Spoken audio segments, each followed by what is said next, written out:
ஜெயா, தங்கச்சி என் தங்கச்சி, பாசமான தங்கச்சி. உங்க கார உங்க ஆத்துக்காரு வச்சுக்கிட்டேனாங்க. உங்க இருக்கிறது ஒரு ஆத்துக்காரு ஓட்ட வண்டி. அந்த ஓட்ட வண்டியில தான் போய் ஆவணும் எங்க போனாலும். மனசுல தான் யாரு மனசால பணக்காரங்களோ, அவங்க தான் உண்மையான பணக்காரங்க. சொத்து, பத்து, பணம், கார், வண்டிலாம் பணக்காரங்க கிடையாது.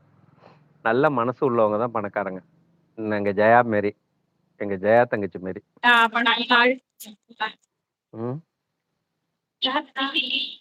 ம். நீ வந்து உங்க வீட்டுக்காரர் வரலன்னு வருத்தத்துல விழுந்துருவாடா புடிச்சுக்க. ம். அதான் வருத்தப்படுறியாமே சொல்லுதே தமிழு. ம்.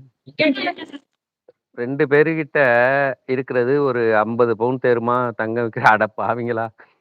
100% உண்மை, உண்மை, உண்மை, உண்மை. என்ன ஒருத்தன் சொல்லுவாரு. மனதளவில் நீ பணக்காரின்னு. ஆமா கிச்சன் சிஸ்டர். மனசால யாரு நல்ல மனசோட இருக்காங்களோ, அவங்க தான் உண்மையான பணக்காரங்க. ஆமா. பணம் வந்து எல்லார்கிட்டயும் இருக்கும். ஆனா மனசு எல்லார்ட்டயும் இருக்காது.